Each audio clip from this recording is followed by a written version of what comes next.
And I remember at Muhan Kim, he used to sit in a chair and we had to demonstrate our flexibility. Yeah. And I had been practicing this for months. And he would go like, he said, are you out all the way? And I said, yes. He says, you are? So,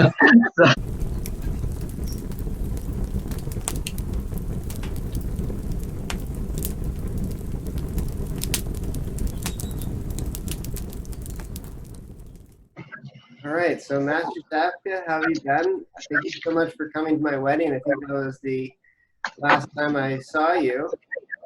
yeah, that was a lot of fun. We appreciated that.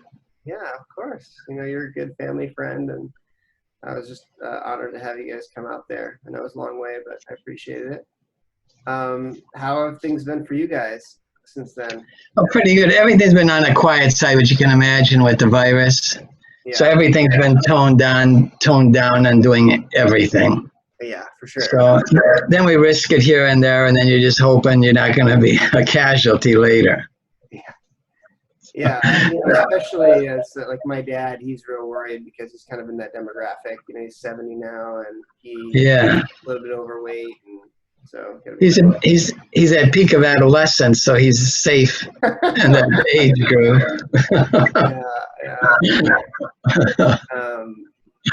But you guys are staying healthy? Yeah, so far so good.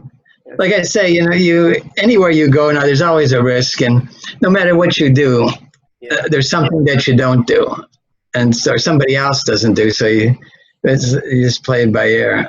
Yeah, it's kind of impossible to make everyone happy with how much you're isolating. I mean, we go out, just go to the grocery store once a month, but you know, also I have to run my school, you know, so yes, and we're doing everything we can to keep, you know, people safe. We stand, you know, probably 12 feet apart, and everyone wears masks, and I wash down everything in between classes. I feel like I'm more of a janitor than a Taekwondo instructor. Oh yeah.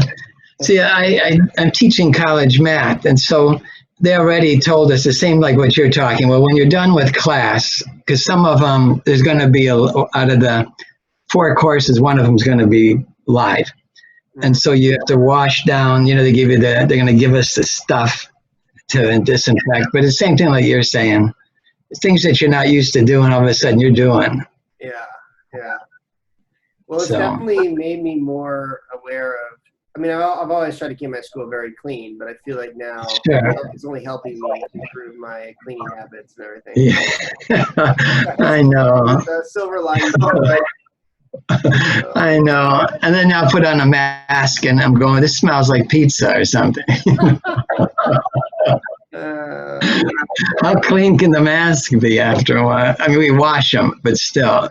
Yeah, for sure. Especially after a workout, you know, it's like the mask is just like sort of wet mop on my face. Yeah, you want to burn it at the end of class. Yeah. So it's hard to find a good mask, you know. And when you find one, you want to hang on to it. A lot of them. Do you have the kind? Did you put like with Jill? That is, she put it's not a shoelace, but it's something like that. So when you take it off, it just hangs around your neck. Oh, that's nice. So you never really have to put it anywhere. And then you put it. It's like the old person glasses that like go around the neck. And they just fall. and it's more effective than the Lone Ranger mask, you know. What a great segue into today's topic, you know, martial arts for, you know, older people, and, you know, keeping people inspired about doing martial arts as they get older. You know, yeah. Schools, they talk about martial arts being something you can do your whole life, but I find that the school either usually caters to one of 3 populations. You know, kids, like very competitive adults between the ages of like 18 and 25. Yes. 35 a little bit, young professionals, or to, you know, people in their 40s, 50s, and 60s, you know, kind of the older group. And one of the things that we're trying to achieve with Rise of Phoenix Martial Arts is really that beautiful full life progression where you can start when you're 3 years old and you can do it your whole life. Our oldest student we've had at the school was 78 years old, and I'm proud of that. And I hope to even get Yeah. someone who's older than that. But it's always a challenge, you know, as we get older to stay motivated. I know myself, you know, doing that same roundhouse kick year after year after 30 years, you know, it's, you know, it's still exciting, but it loses a little bit of its luster. And Yeah. to always be restarting that fire again and again. What are some of, you know, you're my elder, you started Taekwondo before me. You started back in the 80s? Yes. Why don't you Yeah, tell me really. a little bit about your story first, actually? Okay. Jill and I started, my wife and I started in the early 80s. And we went to Muhan Kim, the same master you wound up with at one point. And we were there, both of us were purple belts. And Jill we did an exercise that we didn't do before. And it was some kind of football exercise on a Saturday, freelancing, and she tore a ligament in her knee. So then she was out, and then I dropped out. So I was out probably 5 years. Now, her recovery didn't take that long, but we just stayed out. Then we went back into the same school. And unfortunately, I was the one that bought her pads, shin guards, which went down to your feet. And I bought them too big for her. And in the first week, she went to high kick and sparring, and it didn't pivot, and she tore a ligament in her other knee. Oh, God. Yeah, I felt really good about that. And then, Sure so we were out. Let you forget that. Yeah, and then we were out like 2 to 3 years. So then we moved, and then Master Kwan came into Solon, and he was there. So I decided to start up there. But here's the thing: when you look at like motivation too, because before I went, I forgot all my forms through purple belt, nothing, right? And then out of shape. I was going to run in the park, and I'm in my 30s. And I thought maybe I was in my teens when I was running, and I realized it was a slower run and a heavier run. Yeah. So I went back, and he started me as a white belt, which actually was good because I started from the beginning. I skipped a belt after the first test because I had some skills and went from there. So I was out a long time. So the motivation there too. Now I hear a couple of cliches. This one is from that movie Seabiscuit, and it's not from the movies. It's a quote from one of these actors that said, "Rome was built one brick at a time." And so there's a motivation there, like you're competing with yourself and nobody else. Yes. And it's slow, right? To start out. Yeah. So that was the thing. And there was most everybody was younger there. Actually, everybody was younger there, except for Master Kim. And our Master, I'm going back to there, but Master Kwan, actually, I was the oldest one there. And another quote was, this may come from Zig Ziglar. I never read the book, but my friend was telling me, people want to get back in shape after a while. There was a phrase, you walk, he started walking, you get to the first mailbox, and then you go home. That was his feat for the day. Yeah. Then it was 2 mailboxes and 3 mailboxes. So when you're older, it's like a slow process. But I think the key is you're saying to yourself, you're not in the martial arts, right? Not looking at it as a sport, truly a martial art. Your only competition is yourself, and you're trying to get better all the time, and that's it, regardless of what level you're at. Yeah. So I was just looking at some fitness plans, and they had it broken down by age group and like what you need to eat to stay at, like, you know, at a high level of fitness, and how much you had to work out at a high level of fitness. Like there's like a breakdown of different exercises they want you to do. So like sit-ups, push-ups, you know, pull-ups, all this kind of stuff. And it's really funny because when you're in the 18 to 25-year-old bracket, there's like a certain amount you need to do. And then once you get up to like the 25 to 35-year-old, you got to do like almost twice as many. And then you got to do like more. And like, so when you get up to like the 65, 70, you know, bracket, it's like you got to do like 4 times as much work as the 25-year-old to get the same kind of a body. And you got to eat half as much food as they're eating. Yeah. It is a lot more challenging, you know, as we get older. And I think we too often compare ourselves to our younger self and to the younger people in the gym. And we're forgetting that it's so much easier for them to achieve the same thing that we're trying to achieve. I didn't really appreciate like my seniors until I became a little more senior myself. Like when I was it's interesting because people say, like, talk about having a midlife crisis, and I had like a physical fitness midlife crisis. Okay. 35 is not old, but it's old for a competitive athlete. And Yes. I remember when that started happening, when my body started slowing down, and I was like, man, I'm not doing what I know I am capable of doing as I'm getting older. And that was a really hard experience for me. And, my new thing that's actually gotten me really passionate again about training is like, well, I just got to train twice as hard as the younger people. That's what I got to do. Yes. And, it's kind of like when I was in school, I was dyslexic, and I just had to basically study twice as hard as everyone else. And Yeah, that was, and I don't want to say like a nice thing for you, but I mean, you had that, so you could do it. Mm-hmm. Yeah. Yeah. Here's something too. Jill, she had the 2 torn ligaments, and Taekwondo is kicking and punching. Yeah. So when she came back, she first went to Okinawan style karate because it was more upper body. Great stuff. Then she went to Okinawan style. I said, no, what's the other one? I said Okinawan style. Japanese, maybe? Yeah, that was the second one. Shotokan. She started with Shotokan because it was more upper. Then she went to Okinawan, if I'm saying that right, style. Sure. And then she came back to Taekwondo. So she went through all that. Or something, right? Didn't she say Ishinru, yeah. Ishinru, yeah.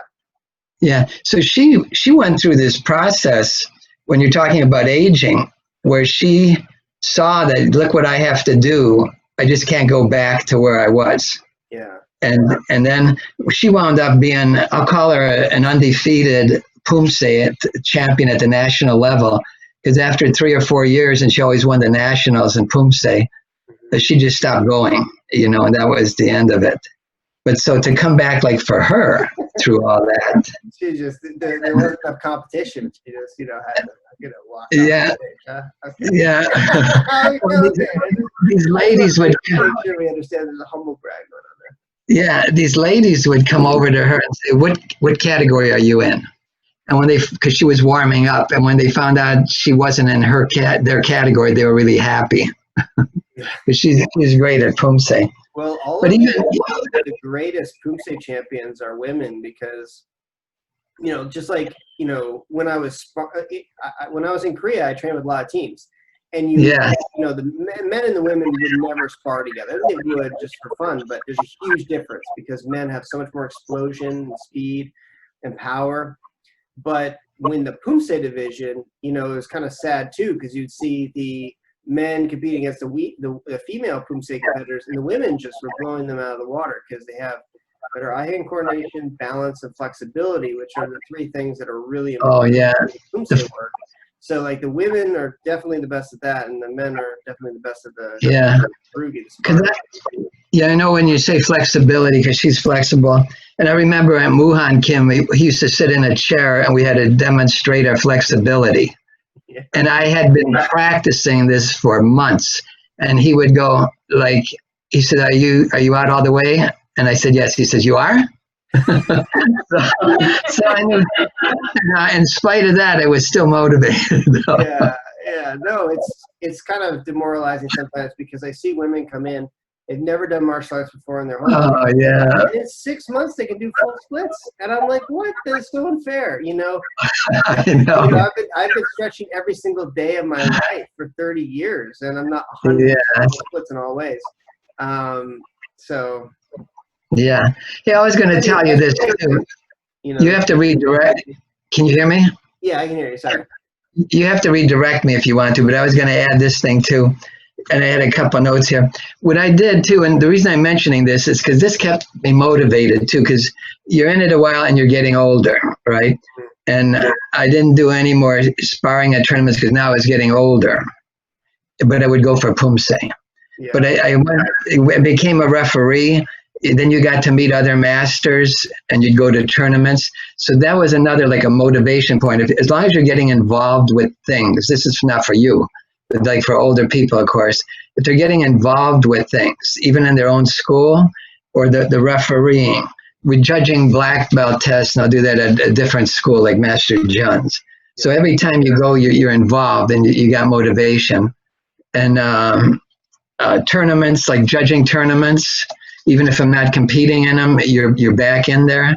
So you still have more motivation that comes back to you to keep on working out. You're going to some seminars like the USAT seminars, because again, you're involved again. So like for older people, the more you get involved, and even the school, and I'm sure yours is like this, and that's how we met your family, because you've got this community within a Taekwondo school, right? And you have a purpose together. And whether all the family's in it or not, there's still the purpose with some of the family, and it's a big social socialization thing with everybody together. So those things, like for me, were a big motivation to continue on. Yeah, as well. I mean, that's one of the things that I really put a heavy focus on is community building, because when people get locked into that community, they're going to come back even when they don't want to train, because the social network is tied up in it. Yeah. A lot of schools don't put a focus on that. Like I've been to a lot of schools where it's just kind of pick up and drop off. No one knows each other's names. Oh yes, I've seen that. And Master did a pretty good job of that, I think. I'm not sure if it was even him doing much, except for just the fact that he just allowed it to happen naturally, and he had been there all the time. And you know what? As the oldest one there at that time, anyway, because I remember, and you're right about him, because he came and said, "Since I'm the oldest one, I'm going to coordinate the picnic." And I never heard about the picnic before, but it was that overnighter out in Middlefield where Trevor got lost. I don't know if you remember that, but Trevor got lost. Yeah. So, but that was the thing, and you're right. He motivated that, and like I see your space is great, because you have a space in your school, physical space, that's conducive to all this. Thanks. From what you're saying, so that's really good. Yeah. Well, we do, a community event. Well, right now we're doing a community event twice a month, believe it or not. Yeah. We usually do a community event every month or every 2 months, depending. We've tried different things to try to find where the sweet spot is. You don't want to do too many because people get burnt out on them. But right now, people are really starving for community, so we're doing a lot, and we're doing one virtual for people who want to get involved virtually, and then one some pseudo in person for people who feel comfortable doing that kind of a thing. And it's a challenge right now keeping our community together, but I've been really impressed with how tight knit our kind of core group has become. Our core group has gotten even tighter, but it's sometimes challenging getting the further out group to pull them in. Yeah, what's so good, like when you say the core group, because those tentacles go out to all these other people. So that's really good. Yeah. Well, I know this is like a rough spot. Even me in any kind of training except the COVID, it's almost become an excuse. I mean, you can't do much, but now you almost I can rationalize some things, not correctly. But you can go, it's the COVID. Yeah, I think people are starting to use it as an excuse, unfortunately. I know there's a lot of people who really love my school and were really serious about their training, but they, I think, well, first of all, it's, they're afraid to get COVID and they don't want to be spreading it. So I think those are legitimate. But I think there's also, and I think that takes the forefront, so we can't really talk about another level that's going on. But I think there's another level, which is like they haven't trained in a while, and now they're a little bit like afraid to get back in there and break the rust off. And they're like, well, I'll just wait until everything is clear and fine and back to normal, and then I'll do it. But that's kind of like what happens when someone comes in and they start training really hard, and then they'd say, you know what, I've been training really hard, I'm going to take a week off. And a week turns into a month and a year, and then they never come back. And so that was one of the problems. See, I took this different approach. Like, you have to correct me. You know probably more about what's going on at Master Kwan School than I, but Master Kwan pretty much reopened pretty quickly and just kind of said, okay, look, we have to resume all contracts. We got to keep moving forward. And he lost some, and that's really common. A lot of other masters that I know did that.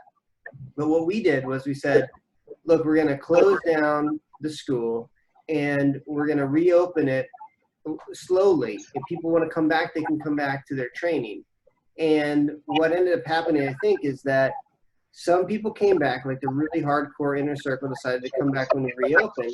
But the people who are more in the outer fringe, it's been so long since they have been in that now they're kind of out of practice and they're a little bit worried to get back. Yeah. And so they're using COVID as an excuse to not return to training. And it may be that those people never come back in because they broke their routine. Yeah. The routine is so important. And that's something that I didn't, I knew that, but I didn't realize how powerful that was going to be. That's really important. It is, because I mean, I've done that a couple times. Because at one time I had an injury and I was out a long time, and then you come back. And the older you get, the more patient you are with yourself. Yeah. But even then I'm going, oh my gosh, look where I'm at now compared to what I was before. And that's really unsettling. And I think the younger you are, it's almost like a showstopper for people because they're going, I don't know it, and they're not going to. They're thinking that this isn't going to be said right, but they're thinking I'm not going to get back again. I don't know what to do. Mm-hmm. The thing for me was when I had to relearn all these forms because I forgot them all after 8 years. Yeah. And once I did that, I'd latch onto that for a lot of things. Like, wait, I did that before, so you can do it again. Yeah. So I know what you're saying, that there's some way you can get those people back in because they may not come in on their own. Mm-hmm. Even if it's like a feel-good class, or something, yeah, pre-class, so that psychologically you're not worried about not being able to do it again. So, and I even think again on masters, because people are going to come back to, they go, Master Olds remembers how well I was, how good I was, and now he's going to see this, and we don't want Master Olds to cry at night. Because I think coming out for it gets worse. No, I know, because I've even done that. I'm probably still doing. I'm going, geez, if he sees me now today after all this, No.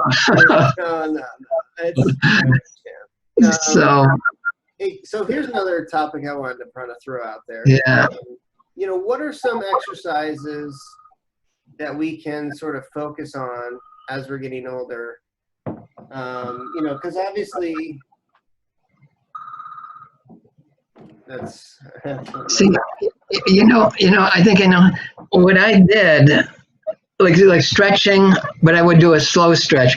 And here's what I did. I had the opportunity. I would go to Master Kwan's. I went at night when no one was there. Yeah. Sometimes based on work, I'd show up at 10 at night and stay till like 1 in the morning, but nobody was there. So what I would do, being older, I would put on the music. Mm-hmm. So there was motivation. It was nice. Even it was Korean music, actually. Yeah. And I'd stretch much longer than you would ever be able to do in class and slower. Mm-hmm. And then I would go through the blocks, but I wouldn't be doing power blocks. I'd be going into slow motion just to limber up and all this, but a lot of reps just to keep on doing that. And then when I would do my forms, initially I would go through those and go through slow motion. That's why I was there like 3 hours, because you're not, no one's pushing you. You're working slowly. You're not going to get injured. Yeah. And then you can go through and do some power with it. So to me, I was doing the same things, but much slower, and not starting out with power. You can't throw your arm out right away. Yeah. So I don't know. I mean, like for me on the older side, that's the way I approached it. I got protective of my body. For sure. I'm really curious about like what, is the best workout for people as they get older, because I almost want to have a senior class where we do sort of things. We work on similar skills, but we do them in a very different way. Like you said, maybe instead of 5 or 10 minutes of stretching, we do 15 or 20 minutes of stretching. Yes. And we do it in a different way. We do it like more like yoga, like kind of slower, easing into postures. We do forms, but the way we do forms is a little bit more like, I trained in yin style Tai Chi, and a little bit slower, but there's actually a brilliance in that too. When I went to Korea, I was expecting to do all these really fast kicks and punches, but the one thing that a lot of the high-level competitors actually do is they do everything super, super slowly. Because if you can do your kick really, really slowly, you learn all the micro, biomechanics that are going on in your leg, and you develop a lot of strength to be able to hold it in position in that slow. Yes. Yeah. So it's actually a really good workout, and it's actually really good for when you do have to do it in an explosive manner. So I'm always trying to think about, like, well, what kind of exercises can I do with my older students? And I don't know if you know this, but we have been slowly transitioning from principally a Taekwondo school to a one-way school, which is my discipline. And as I flesh that out, we are trying to create a complete life pathway for people, and the experience, I think, will have to change a little bit as you get older. Okay. Bouncing and the high kicks, Yeah. all that kind of stuff. That's really exciting for the 25-year-olds, and they're going to get in the 18 and the teenagers. They're not going to want to do the Tai Chi kind of stuff when they're that age. They're going to want to do the more exciting stuff. But as they get older, those experiences, the forms work, and like the breathing exercises and slower pumse and all that kind of stuff, that's really interesting. And I think trying to keep that in mind is going to make what we're doing with One Way very unique, and it's something you can do your whole life. Yeah, that's good. And this, I'm going to mention this, and I hear what you're saying, and I like that. Now, Jill, when I would do even slow, a pumse slow, I would do the whole thing. And even if I was learning it, I would always do the whole thing. Jill would only do a piece of it until she learned it totally and right and crisp. Then she would move to the other piece. So she did it in pieces. Now, when you come to performance, even when Master Kwan, when we had the in-house tournaments, she always won them, guys and women together. She always won. But her philosophy was the piece at a time, and mine was the whole thing. And the piece at a time, I'm thinking in an older way, is probably, it's a biteable portion for older people too. Yeah. And you're going to come up with the same net when you're done. But I know what you're saying. I'm just talking about pumse and taekwondo, and I know you're looking like at a whole thing, which is good. What you're talking about reminds me of kihons in karate or kichos in taekwondo, which is like foundations. Okay. Techniques. Usually they're taken from the forms. Like we'll take like a little bit of a form that's really challenging, and we'll just hone that and really work on that. Yeah. A lot of younger practitioners don't really realize how much nuance is really going on there. Like the way you're positioning your body, the way you're twisting your hips to generate maximum power. Yes. Whether I turn right or I turn left, or whether I shift into a front stance or I shift into a back stance. Yes. And taking the time to really work out all those little details is going to make us a much better pumse practitioner in the end. So I agree with Jill. I think, or Master Jill, or Jill. I think she's right. You really do want to break it down into pieces. And I think, what you're saying about, doing the whole form is also true. Generally what I do is I do the whole form. I learn the whole form, but I always tell my students, when you're learning the whole form, do it like you're going to do it in the end. Like, don't kind of walk through it, because it may be that by the time you finally learn your whole form, you're going to test for your next form. And so you just walk through every form all the way up to black belt. Yes. So what you want to do is every time you do the form, whether you know it or you don't, you do it to the best of your ability. Once you learn the whole form, then comes like the workshop phase, which is the next level, where you start breaking it down to pieces, and you're like, okay, I got to get this transition here better. Okay, this kick, when I land down, I'm a little bit shaky on my foot, and when I kick, I'm not holding up high enough and long enough. So I get to get the poise there, and then I'm going to land down into a solid stance, and I'm just going to keep honing that again and again and again and work on that little piece to make it better. And then I put it back into the full form, and I do the whole form from start to finish, and then I work on another little piece. And that's a really good way to take your forms to that next level. Yeah. You know what? And I always used to do power in them all the time. But when I got older, like I said, now I'm going through them in slow motion, because I'm starting to, I don't want to throw my elbow out or something because of my shoulder, because I'm going nuts, like I think I'm young or something, Yeah. So I'm kind of hit It's the slowness, not that it's right for the form, but on the age side. Yeah. Do you remember when you came down during my wedding and I said, "Oh, I Yeah. have trouble with my ankles. My ankles are always swollen." Yes. I figured out what it was. I have rheumatoid arthritis, and Oh gosh. and that's why my whole body, and I had my grandma, her fingers were all bent backwards and stuff, and she was like all Yeah. up. So I was kind of terrified to learn that. But on the other hand, after talking to my doctor, he's got me on medication, and it's like helping my body a lot to work through that. Yes. But that whole experience where I just, like, the last 3 years, my whole body was just sort of decaying, and it was like really hard. Like I probably felt a lot like you feel. Like I get out there, I kick the bag, and I'm like, oh man, that hurts. Like every bone is like creaking and stuff. And I'd have to start out kind of slow. Like I'd have to kind of ease myself into it, do some of the slow punches, and then slowly work up my speed and my power. And I think that's okay. I think as you get older, you got to start a little bit slower, do your stretching. Yeah. But I think one thing that we need to remember is that we need to be able to break a sweat at some point. We need to, like, start slow, but then get to a point of reasonable athleticism, because if we never break over that, we're gonna do this like kind of slow thing, and then we're gonna stop, and we're gonna do that about 10 times, and then we're gonna stop, and we're gonna go for many months where we don't train at all, and then we're gonna come back and we're gonna do a little bit of this kind of massaging, and then we're gonna stop. And we really need to do is like, okay, I have a goal. Here's my goal. I'm actually gonna get back to a high level of fitness. I'm going to start like this, and then I'm going to break a little sweat. I'm going to get to here, and then I'm going to drop down. And then I'm going to get to here, and I'm going to drop down, and to here, and then to here, and eventually I'm going to get back to a high level of fitness. You can be a little bit, gentle with yourself, but you also have to, like, really have a goal and really be striving for it, or you won't make the commitment that you need to make to get to a high level of fitness, I think. Yeah. I know a lot of people who, have been dancing around training for a long time. It's very common.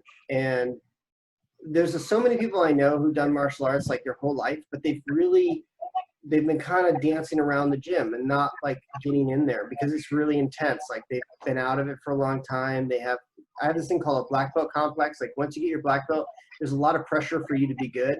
And so you usually stop sparring. You usually stop putting yourself into positions where you could look bad.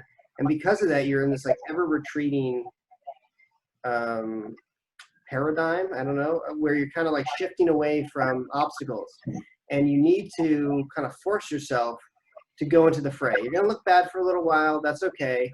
But eventually you're going to come out and you might not ever be exactly the martial artist you were when you were in your 20s, but you'll get past this point, Yes. So. And just a side thing on that rheumatoid arthritis. Yeah. Can you work through that, or is that a thing that goes away? Does the exercise take it one way or the other? So I'm taking, like, some oral chemotherapy, and I take it like once a week for the rest of my life. Yeah. And then I have to take some, like, vitamins so that I don't, like, lose all my hair and stuff. Sure. But he said that with, proper medication that I'll get back to a good place. And I feel like my body's still I'm not completely out of it. I still hurt, quite a bit. But I was, like, to the point where I couldn't even do a roundhouse kick because I was worried my ankle was going to go out, and I couldn't do any of my, forget doing, like, an aerial or like a 720 spinning cross or anything like that. I couldn't even I was starting not even to do, like, a spinning hook kick because it was just, I was worried that my ankles and my joints couldn't support the weight. And I had this moment where I used to do fingertip push-ups all the time, And I was like, guys, give me 10 fingertip push-ups. And all the kids were, like, moaning and stuff. And I was like, okay. Like, and I got to 5, and I was like, they're going to snap off, they're going to snap off. And I had to, like, stop. And it was the only time I ever didn't finish an exercise that I told my students. I felt so embarrassed about it. And that's when I was like, okay, I'm going to go to the doctor because there's something wrong with me. This is Yeah. really bad. And it was like my shoulders.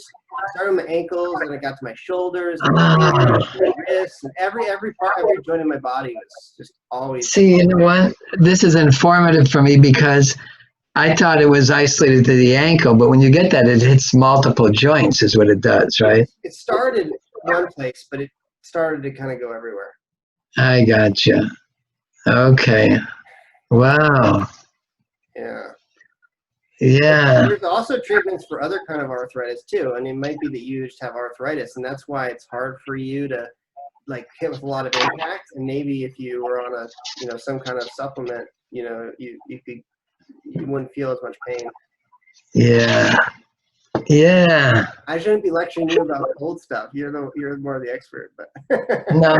But what's hard is when you get older, it's how do you say it? It's a little more hard to go back, a little more intense. yeah. And that's not saying it's right. I heard what you said about this. Yeah. But and then it's easier when you're older to rationalize it too. I know. Because you go, hey, I'm older.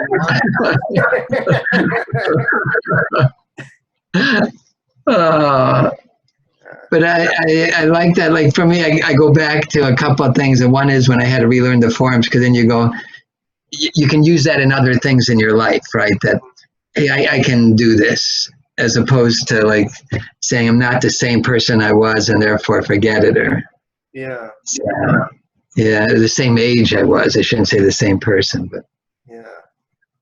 So I know you were one of Grandmaster Kwan's first master students. How was that experience? I know you trained a long time to get that honor, and yeah. See, I was there, and I know there's like a faster progression nowadays, but we were the first group. There was like 4 of us, even though I was probably the oldest one and I the most longevity in there. But I told you in the one thing, he said he didn't want to do that because it made him feel like a grandfather once he was going to promote somebody to master, because now he's the grandmaster. So there was a little time gap there before that happened. But that was good too, because traditionally you wait a while between each belt anyway before you promote. So that was there. But that was a really good feeling, because and then you got a lot of time to teach even before you became a master. And that's another thing, like all the teaching seems to help motivate and keep you around. Now lately, I haven't been back, and this COVID is like I'm using that almost like an excuse, not to even stretch like I used to. So I got to go back to that. And even you here is good motivation for me. Because everything is a tie back to Taekwondo, which is to actually doing it. So